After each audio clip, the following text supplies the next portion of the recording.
all kinds of participation in between. So that the topic that I was asked to speak about, well, it's a nice place to begin. Lessons in Bhakti for beginners or for newcomers. Lessons in Bhakti for newcomers. That's our topic. That's what I was asked. So you can relate. At least tune in to. You familiar with this book? Yeah? Okay. So not completely beginner. Not beginner. Huh? Beginner in this place. Okay.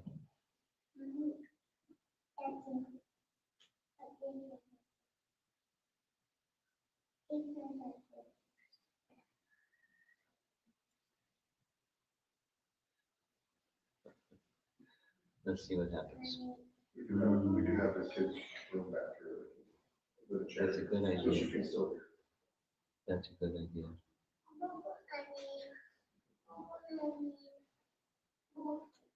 We'll see you later in a few years, huh?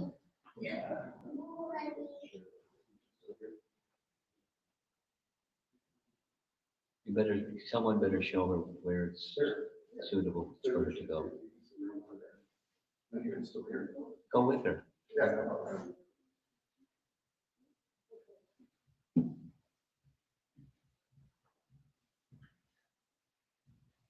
We're waiting till the little one in your arms to start screaming. Let's see what happens. So far, so good. So far, so good. Okay. Well, Bhagavad Gita is spoken by Krishna to Arjuna on a battlefield. And perhaps the most important part of the teachings that we know of that Krishna gave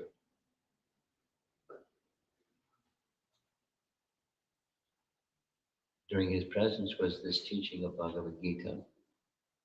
And the teaching of Bhagavad Gita was to a very dear devotee and friend, both Bhaktos Hime Sakacheti, is both his dear devotee and friend.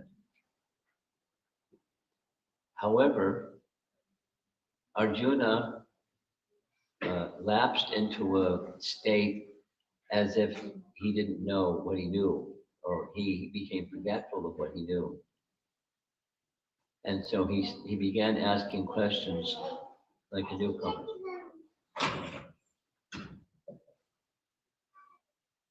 And the scene, the cover picture of Bhagavad Gita, there's a situation where Krishna, the Supreme Personality of Godhead, indicated the two warring parties are cousin brothers, and I'm a cousin to both sides. So I'm not going to take part in the battle. I have armies that came with me from Dwarka. So one of the sides you can take my armies, and the other side you can take me, knowing I'm not going to fight. So there's the good guys and the bad guys. And the bad guy side, Duryodhana said, I'll take your armies, thank you. And Arjuna said, I have no need for the armies, I'll take you, thank you. So Krishna said, okay, but I'm not going to fight, but I can be your chariot driver. So Arjuna accepted that relationship, friendship relationship. But Krishna is the servant, in the subordinate friend in that relationship, at least while he's the chariot driver. And in between the two armies, there goes the chariot. And he's looking at both sides and says, yikes, I can't do this. For this reason, that reason, the other reason, very good ethical reasons. And he drops his bow because he's a warrior. I'm not going to fight. because the reasons I gave. And some more discussion between the two. It's just the dialogue between the two. The other army soldiers are waiting to see what's going to happen.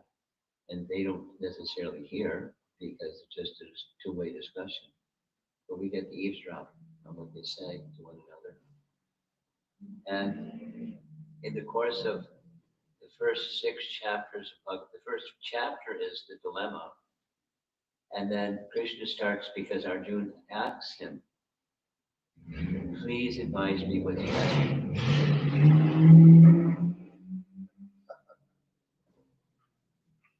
Minneapolis. Please advise me what's best for me to do. What's my duty? And then begin the lessons. So the topic is practical lessons in bhakti for newcomers. So Arjuna is playing the role of a newcomer. Although he's not really a newcomer, he knows the ropes, but he's acting as if he doesn't know, or he's influenced by a covering potency of Krishna so that he can ask these questions. And step by step, Krishna takes Arjuna through the steps of what's called yoga ladder. Sankhya yoga, Buddhi yoga, Karma yoga, Jnana yoga, Dhyan yoga, Bhakti yoga.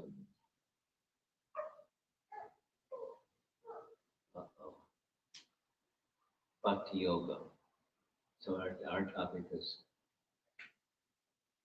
important lessons in bhakti for newcomers.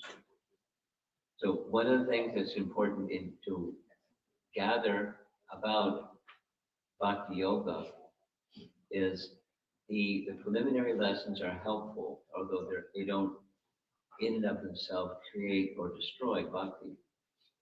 Because bhakti is a Sanskrit word that is derived from another Sanskrit word named or called bhaj, or the root word for bhakti is bhaj, B-H-A-J, and it becomes bhakti. So the meaning of bhaj is service. Therefore, the essence of bhakti is service. And the other particularly popular or well-known is the system of cultivation of knowledge, where the idea, for some people, the people that have the idea of being spiritual, is they want to cease material activity with the aim of becoming one with spirit, or one with Brahman, or one with the effulgence emanating from the body of the Supreme Lord. That's their target, their objective. But in that process, 2 things. There's no service, because the idea is cessation of material activity, and since they don't have an idea of spiritual activity based on activity, the idea is to terminate activity by the process of meditation and vibrating sacred syllables like the chanting of Om and other processes that diminish to the point of nil material activity. The Sanskrit word is nirvana. Nirvana literally means cessation of material existence. So the state of enlightenment for those folks, the Gyanis, is nirvana, or merging with Brahman. So Brahma Sayuja Mukti, becoming one with Brahman. And bhakti is one might say diametrically opposite, because it's not cessation of activity, it's cessation of material activity. That means making a distinction between spiritual activity and material activity.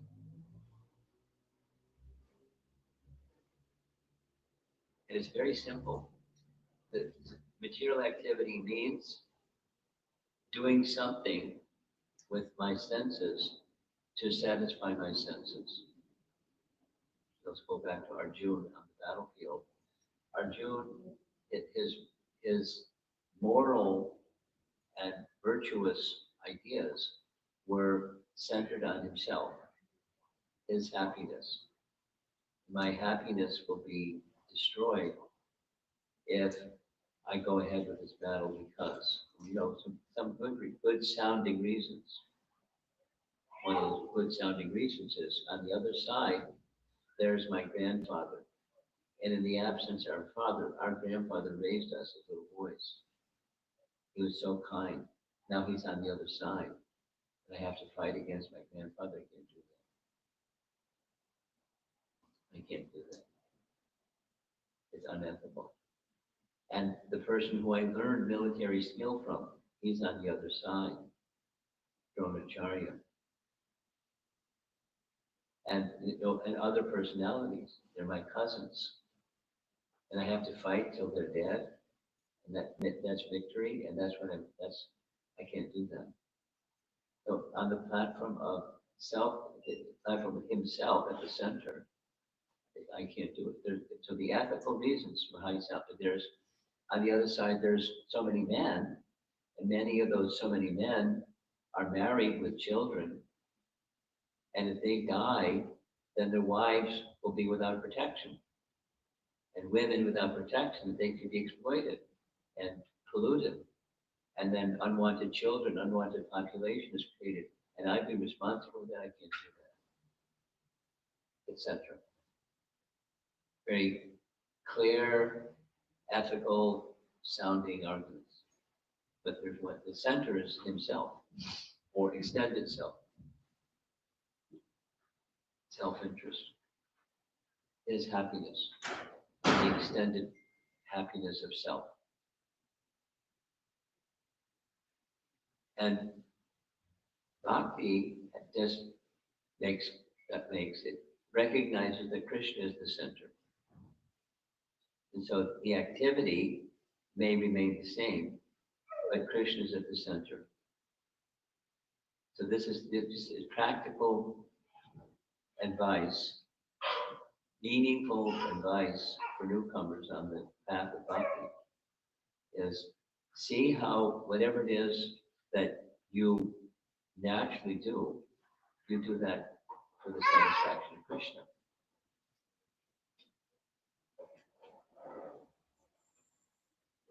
Two down and that's it. I tried. That's like, look, is the kitchen back here? We don't have a kitchen. No Mom. kitchen? It's No, One big room. Well, We don't have an extra. huh? Someday there'll be a kitchen here. Maybe, Nice. maybe. or somewhere else, Or somewhere else where you have, maybe down the street. or some maybe in the suburbs or maybe somewhere.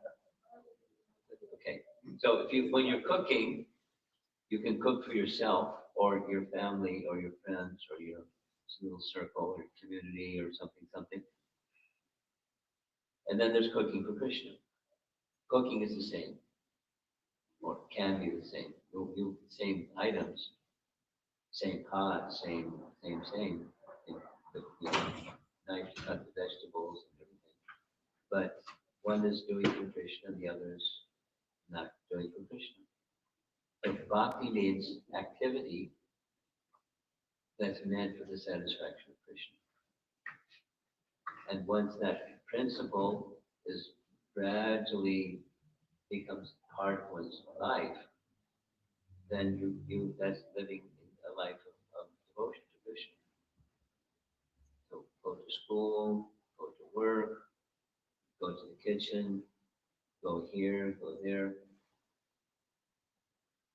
do this, do that, for the satisfaction of Krishna. So learning the art of activities meant for the satisfaction of Krishna.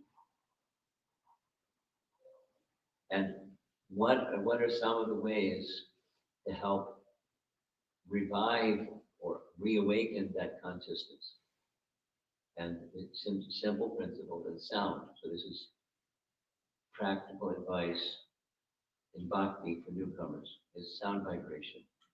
Because everywhere there's sound, radio, TV, and music, and this, that, sound, people conversing, children crying, things like that.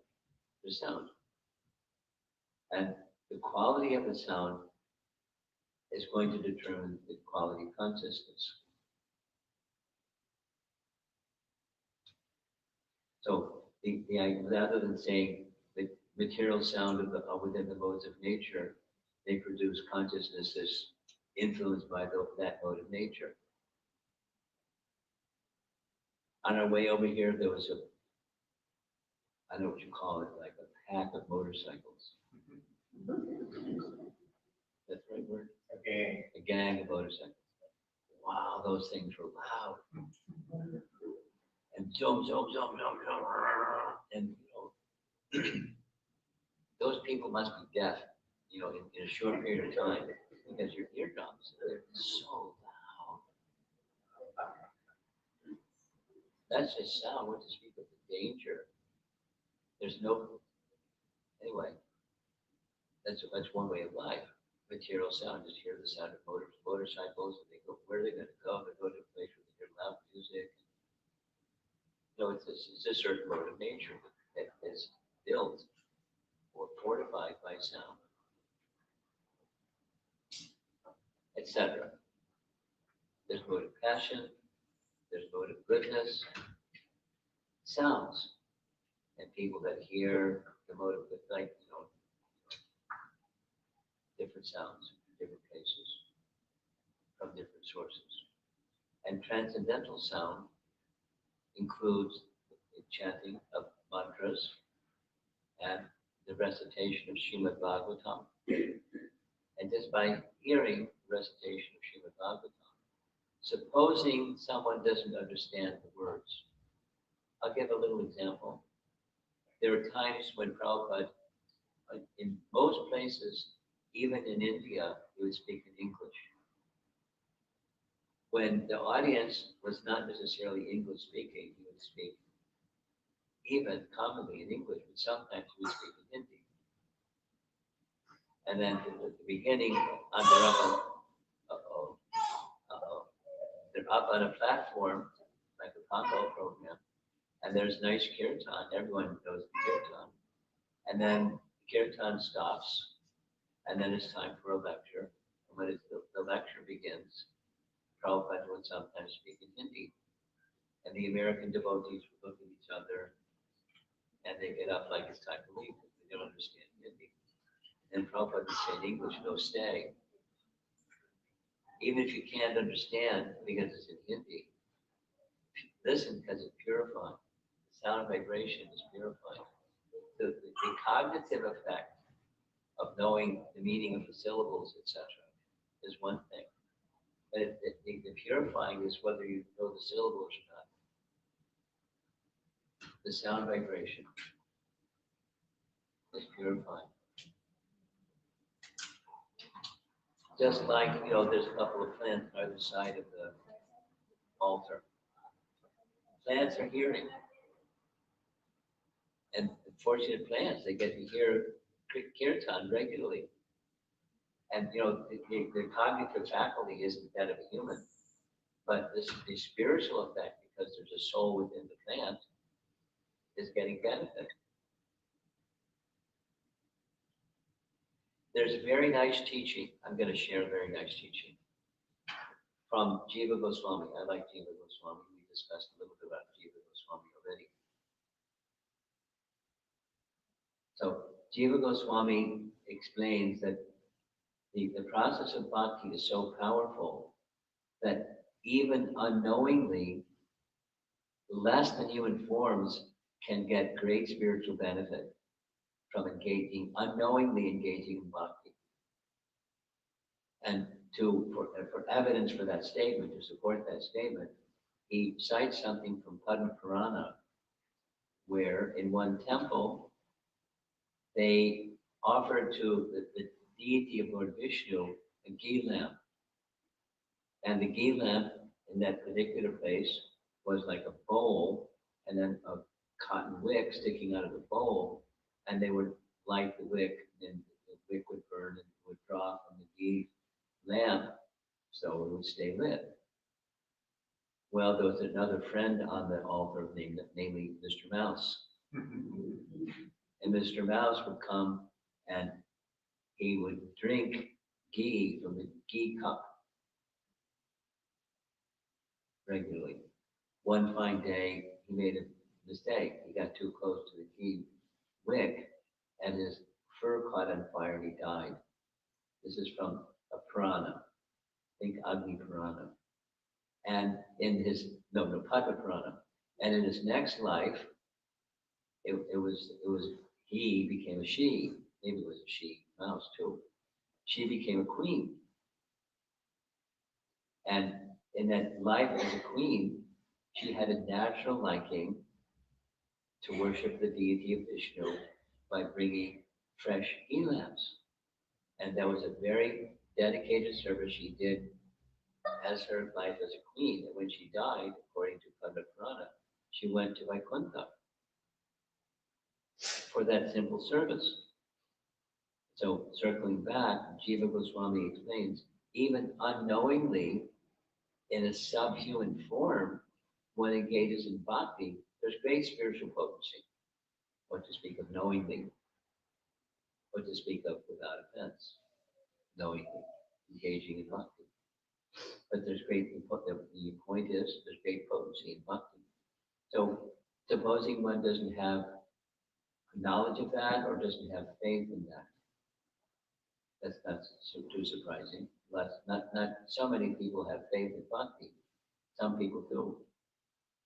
And those that don't, if they unknowingly engage in bhakti, it's very beneficial.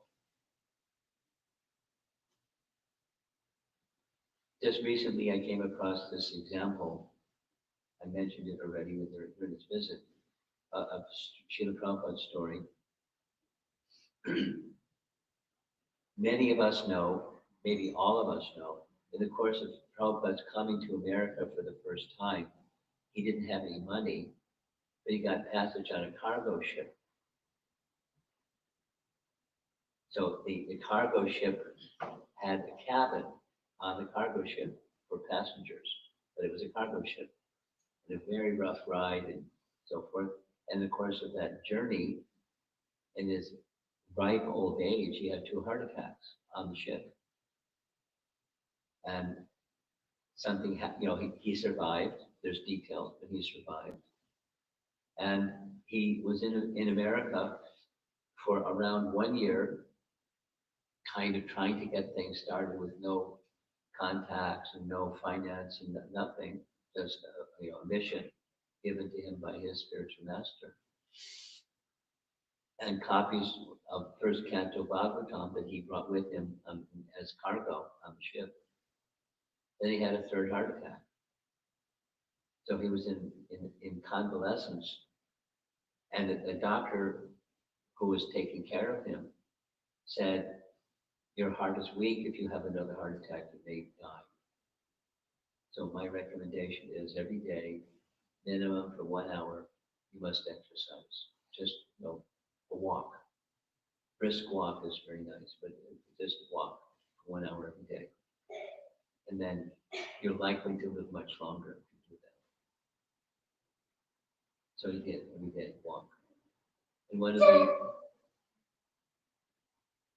of the activities walking was he would like to go to parks, the outdoors and fresh air and nature and things. And he would have conversations along the beach in Los Angeles and other things. He liked morning walks. Doesn't matter the weather. In the rain in London, just anywhere he would walk. But there were sometimes there wasn't park to go to or beach to go to.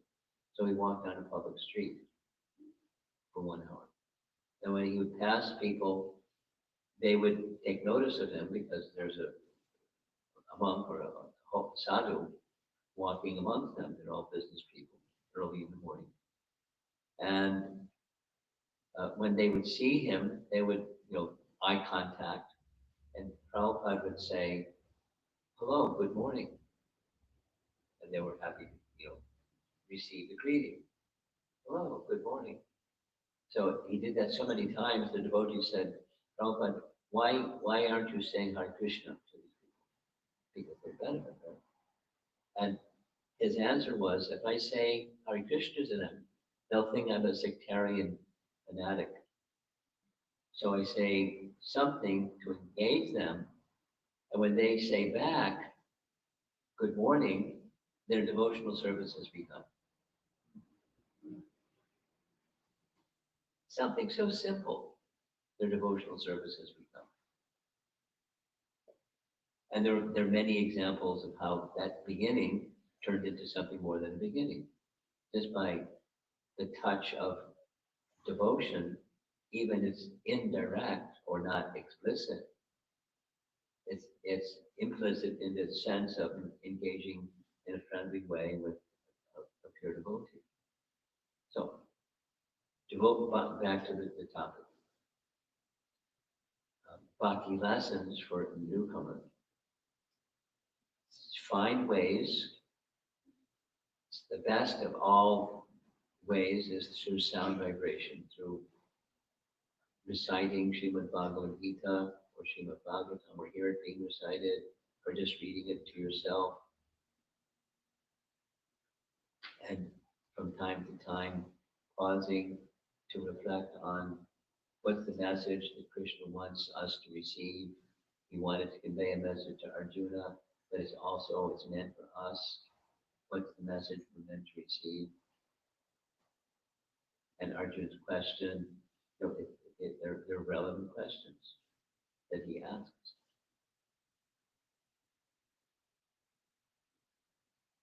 The principle of bhakti is to try to understand what it is that Krishna wants, and then to try to satisfy that which Krishna wants. It's called love. When there's a cultivation of a relationship with someone, that meaningful relationship, you want to find out what they like, what makes them happy, what's meaningful to them. And it may be to your liking, it may not be to your liking, but if it's meaningful to them, then try to do that which is meaningful to them. Even it may mean,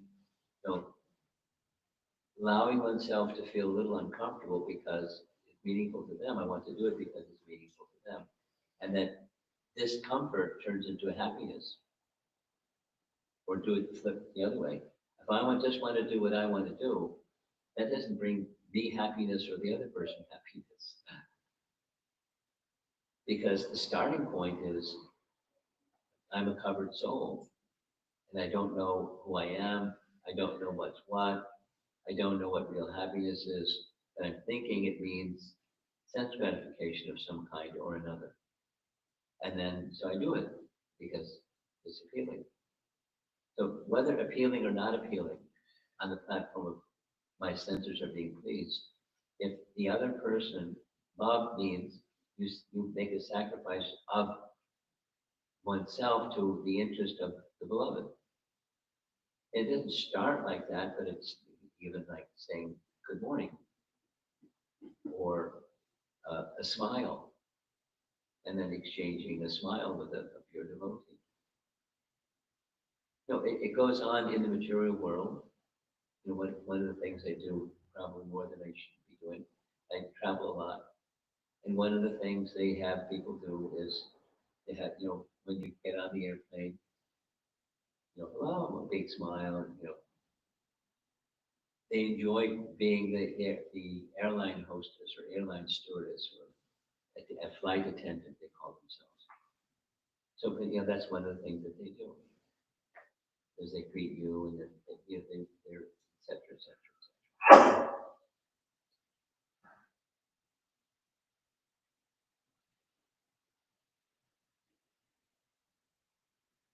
Another little point about rendering service. During the month of December, I visited 5 temples. on weekends. There were 5 weekends in December. And 4 of those 5 weekends in December, there were Japa retreats, ranging from Phoenix, Arizona, to Houston, Texas, to central New Jersey, then all the way over to Portland, like big stretch. So Japa retreats in those 4 places. And one of the things I noticed when we have Japa retreat is if the special day dedicated to chanting japa, the 64 round day we call it, there's a lot of people that come to the temple that don't know what the heck we're doing. Again, especially when it's on a Sunday. So on Sunday is a common day, like in America, people go to church, or they go to a temple, or they go to a mosque on Sunday. It's common. So many people. We're sitting there, maybe 80, 100, whatever the number of people is, sitting there chanting on our japa beads, and people come in with their family and kids and the whole shebang, and they're like, "What's this?"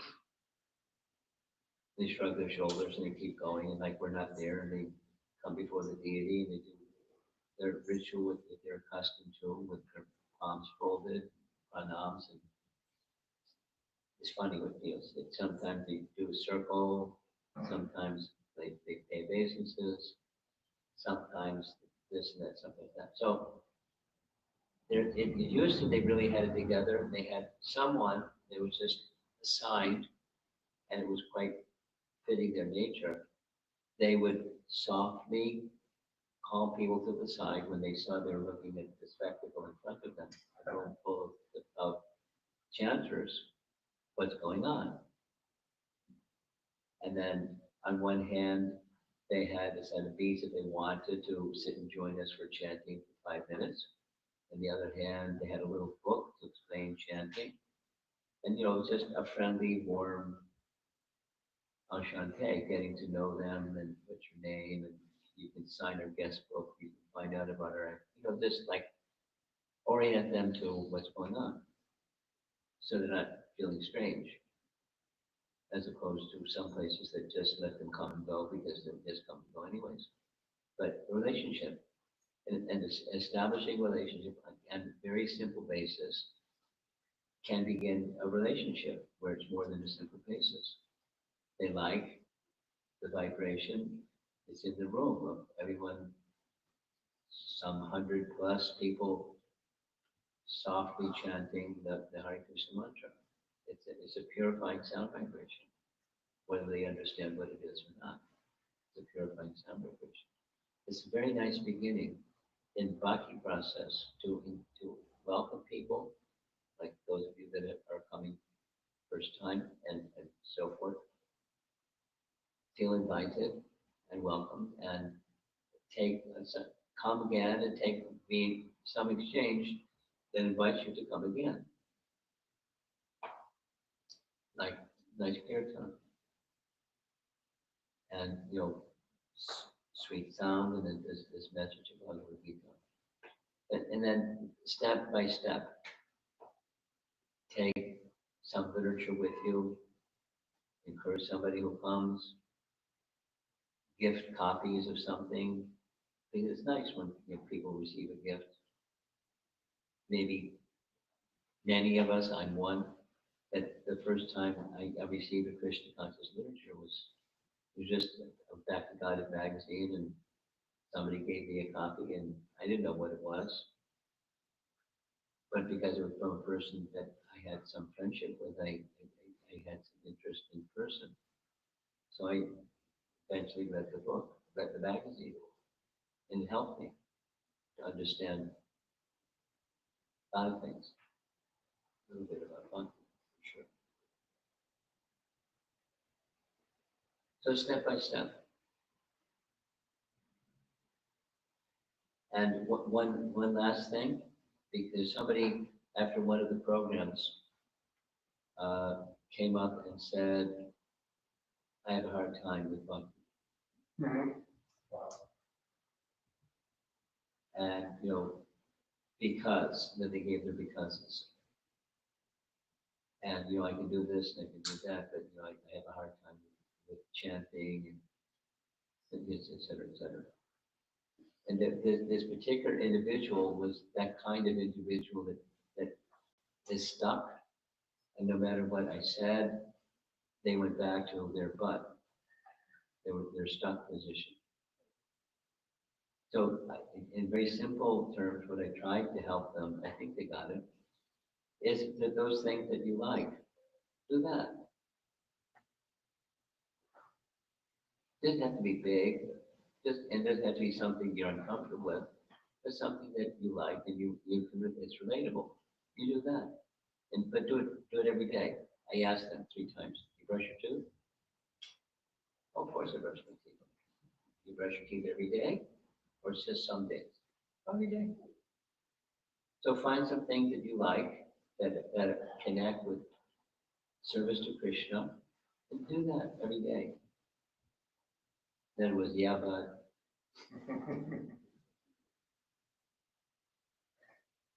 she seemed to like being stuck. I mean, to like the discomfort of being stuck. Anyway, you don't have to be stuck. You don't have to identify with the mind. We tried that one. There's you, the observer of the mind, and there's the mind, and there's what's going on in the mind. You're not the mind, you're not what's going on in the mind, you're the observer. Who are you? Try to understand. This is it's very basic teaching of Bhagavad Gita. Who are you? Who am I?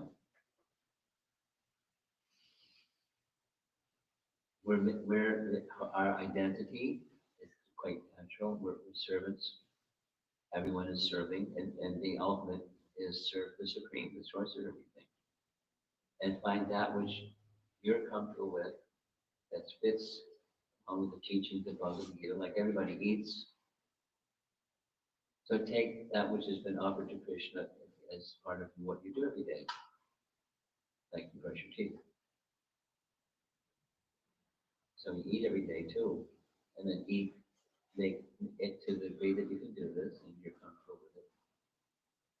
Choose your food, make your food choices suitable for that which can be offered to Krishna and offer that to Krishna. Same thing, same eating. But it's for Krishna, etc. Walk for Krishna. Study for Krishna, work for Krishna, etc. So these are teachings in Bhagavad Gita that are preliminary at least, and then at best, your Krishna connection is established. Little bit by little bit by little bit, it becomes your very life. And that's what it has become for some of us. We do many things, but our very life is our service to Krishna, and that's healthy life. The unhealthy life is the material condition that doesn't bring us happiness. It doesn't bring others happiness either.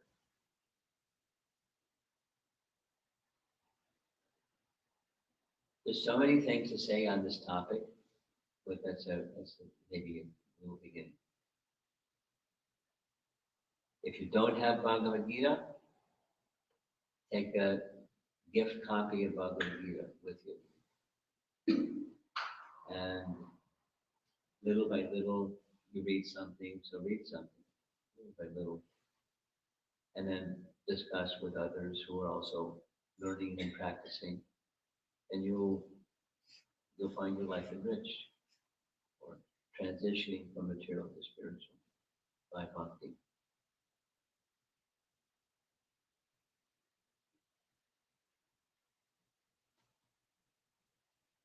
Any comments?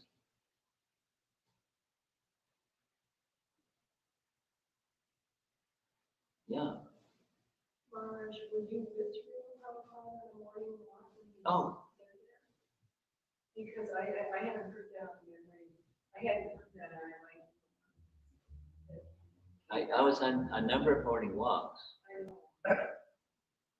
But what specific are you asking? Did I hear? That he said good morning. No, this is in London. I was with him in London. Is there something memorable? Yeah, you want the reference so you can read it? The prophet said it? Is that what you're asking? I don't need that. Okay, I think she's asking for you to share a memory of yours with your Prabhupada and one. okay. You want to hear some memories? Okay.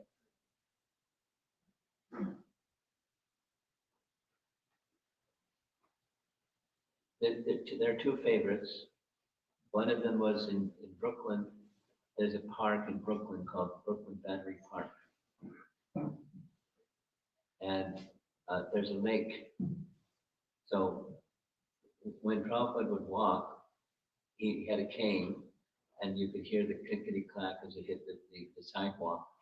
And then when he would stop, and there was like this collision, everyone stopped, he wanted to say something. And so in this particular time, he saw a lake. And he pointed with his cane to the lake, and he said, okay to go there. So he said, sure. So he went off the sidewalk towards the lake. We went to the lake, and there were some ducks in the lake. It was summer. And the ducks came and quack, quack, quack. So Prabhupada asked, does anybody have prasadam? Somebody has some prasadam in their book bag, the shoulder bag. And so they pulled out the prasadam, and Prabhupada said, feed the ducks. And they would, toss the little pieces of bread or chapati or whatever it was. And the ducks would crane their neck and quack really loud. And they would throw it to the duck that quacked loud. And that went on for some time, and the bread was gone. So he returned, and then Prabhupada stopped and said, so what did we learn today? And everyone looked at each other. He said, the lesson is the duck that quacks the loud. He looked at us and nodded, so the message was clear. Not just about ducks, but one who's enthusiastic for mercy from Krishna, they get the mercy from Krishna, being enthusiastic for the mercy of Krishna.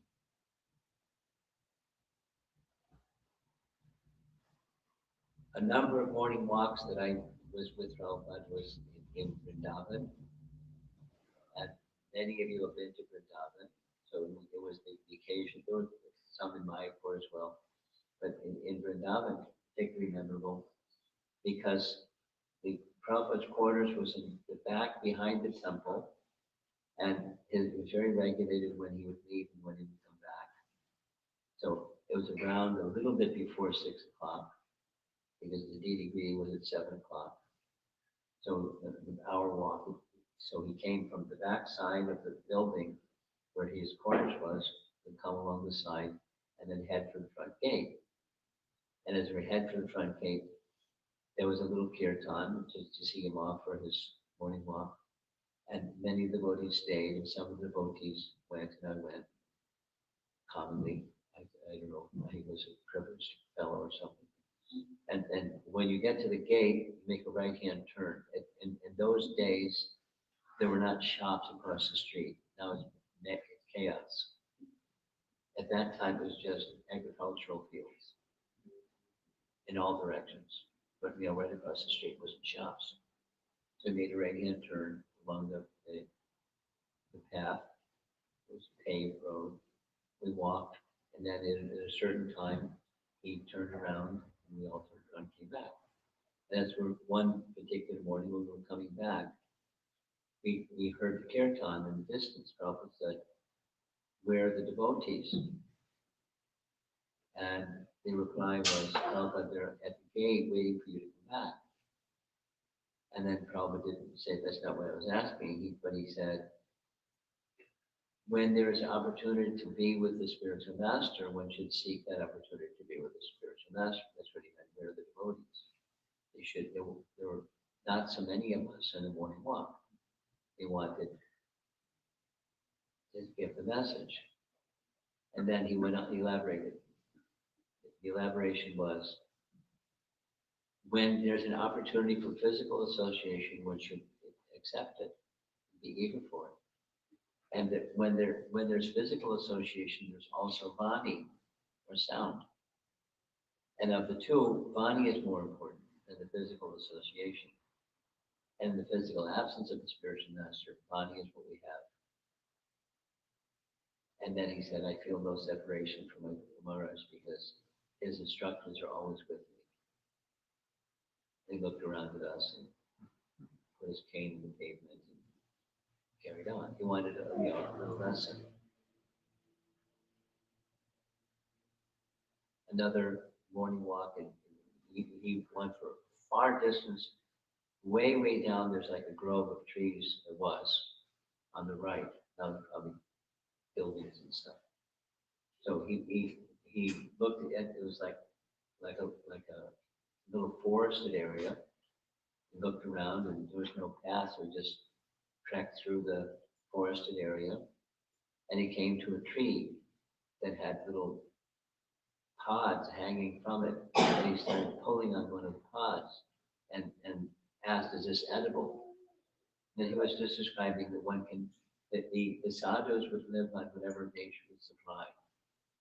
They didn't have agriculture and gardening, they just, whatever nature would supply.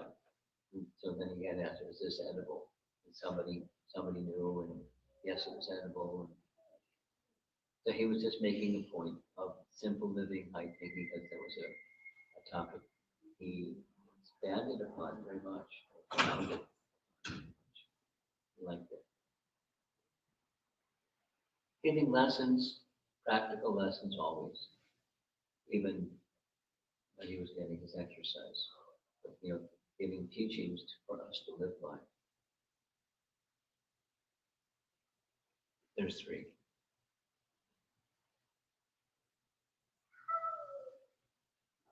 Okay. Anything else? Yeah. Thank you very much for wonderful class. Simple. So I would like to understand more points on how to work. On how to? Work for Krishna. How to work for Krishna. A few more points, because one point I understand is whatever the amount we get from that work, we donate for the helpful. That's one thing I understand. And I would like to know more about that. Well, there's karma yoga and there's bhakti yoga. The donating for the temple can be a karma yoga principle or a bhakti yoga principle, depending upon the consciousness behind it. So the consciousness behind it for a karma yogi is, I don't want entanglement, but as Krishna says, you're entitled to perform your prescribed duty, but you're not entitled to the fruits. So what do you do with your fruits? You offer the fruits to Vishnu, and that way you're not entangled with the fruits or the karma of work and the fruits of work. But the work for Krishna, which is your question, it's not just for the purpose of freedom from entanglement, it's for the purpose of satisfying Krishna. So whatever it is that you do, the consciousness behind that which you do, whatever that is, your profession or your household duties or whatever. But there's the dharma side. I work and I maintain my family with the other portion that I haven't donated to Vishnu. And then there's the bhakti side, that where the ability to have a family come from, the ability to work and have some earnings. Everything belongs to Krishna, and let me engage myself according to that consciousness, that conception. So it's not just a duty that is part of my dharma, that I work for my family and maintain my family, but I'm working for Krishna. And part of the subset of what I do for Krishna is the maintenance of my family. Where do I get the ability to work? Where do I get the ability to earn? Where do I get the ability to maintain? Where do I get, if anything? And with that recognition from where everything comes, let me make this offering unto Vishnu. My life, my work, my activities, my words, my everything. This, cooking, eating, with Krishna at the center, because that's part of what comes from the fruits of my work. That I don't just donate to the temple. Give to Krishna, you give it all to Krishna. Even that part that is my maintenance part, that goes to Krishna too. The consciousness behind the activity is the important part. Then follows what you do.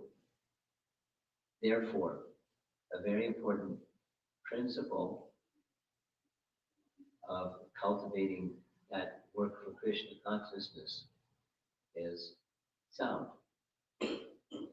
Chanting of japa, where I'm not distracted by some stuff. So figure out a way to do that. Find a nice quiet place where it's just you and the holy name, or you and the deity and the holy name, or a quiet place, and try to become absorbed in the sound, the chanting, and the calling of Krishna, and then hearing of Krishna's message of Bhagavad Gita and Srimad Bhagavatam with similar absorption. When those two things, chanting and reading, the hearing of scripture, become qualitatively improved, my consciousness of working for Krishna will also improve. When the spark becomes a flame, becomes a blaze through the process of hearing.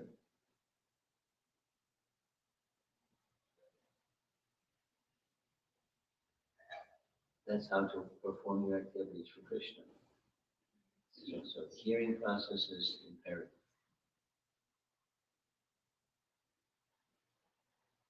In the Bhakti process, working for Krishna. Okay, you go ahead. Oh, you have something. Hare Krishna.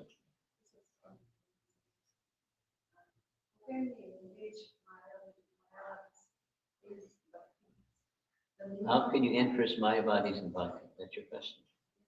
The minimum, like, I'm expecting them to contribute for Krishna's sake.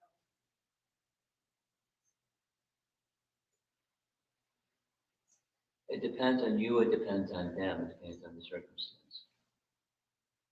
Kind of universal is prashadam. Everyone likes prashadam. And then your demeanor, your culture, your manners, that can also help make somebody's hard heart softer by good quality, good character, refined speech,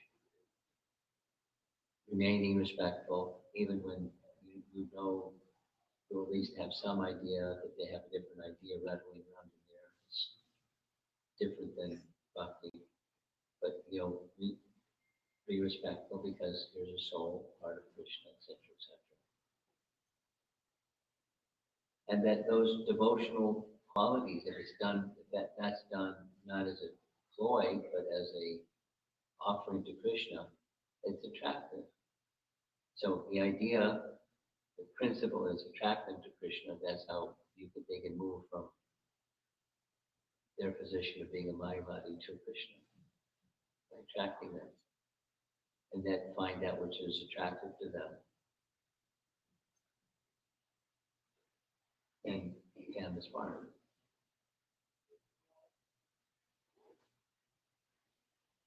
Very simple and reasonable understanding can also help depending upon you and them in the situation.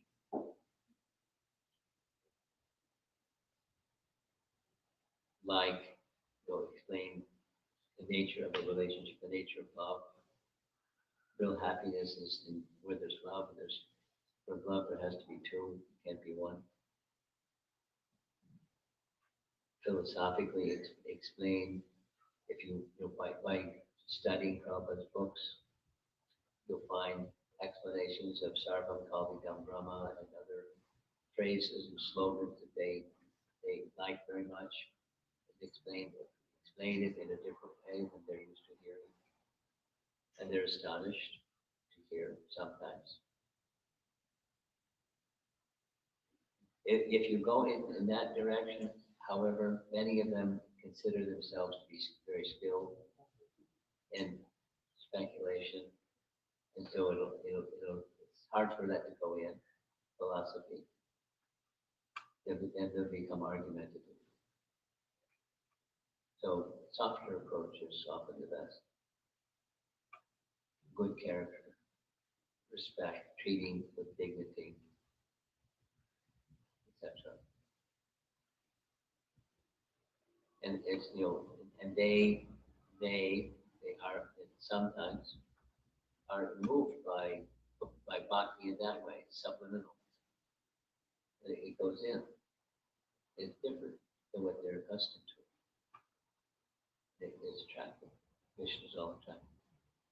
So attract them to Krishna. Prasadam is a good starter.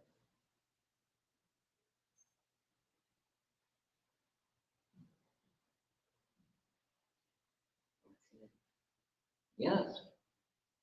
This is I have a question.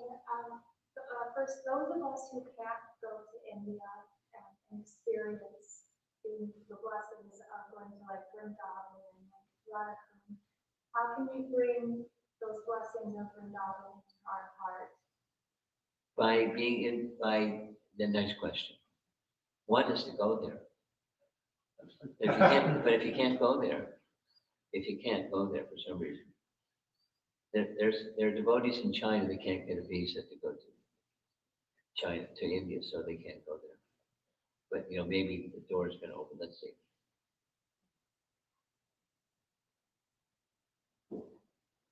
Association with those that have that in their system.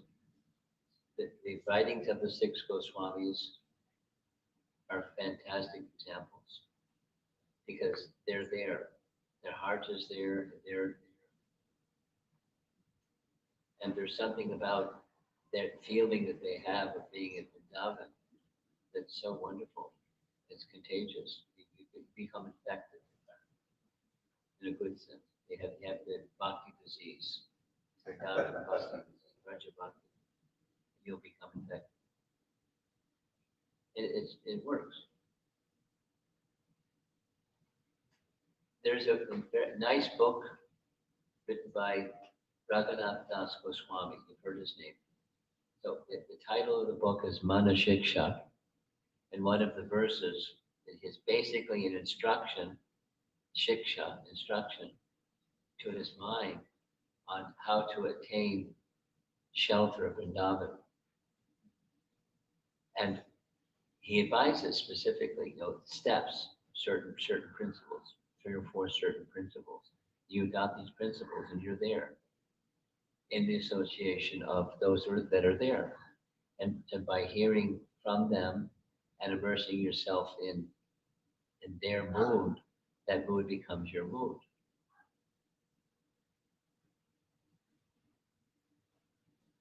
Mana Shiksha, verse number 3.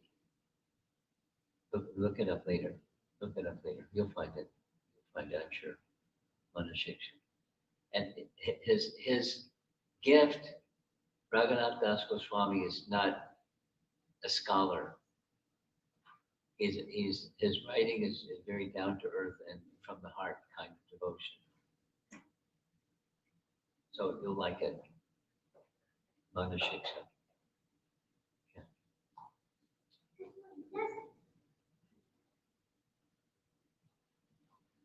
Okay. So we'll find it done.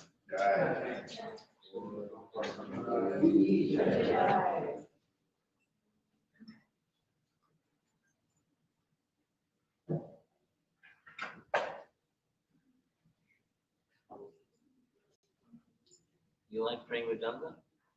Yeah. You like the other drum better than the Dhamma drum? Actually, well, at the best, better. It lose sounds.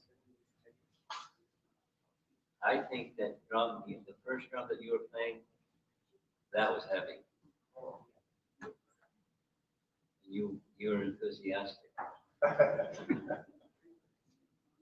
was a little strong. The little one.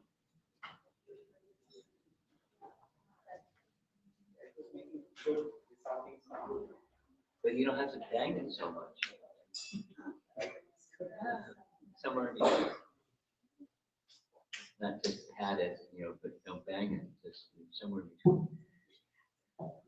In loud meters, like in Rathayatra, we can. That's different. But in a room like this, subdue it. Okay. Where's the one that we shot in box? Look at this.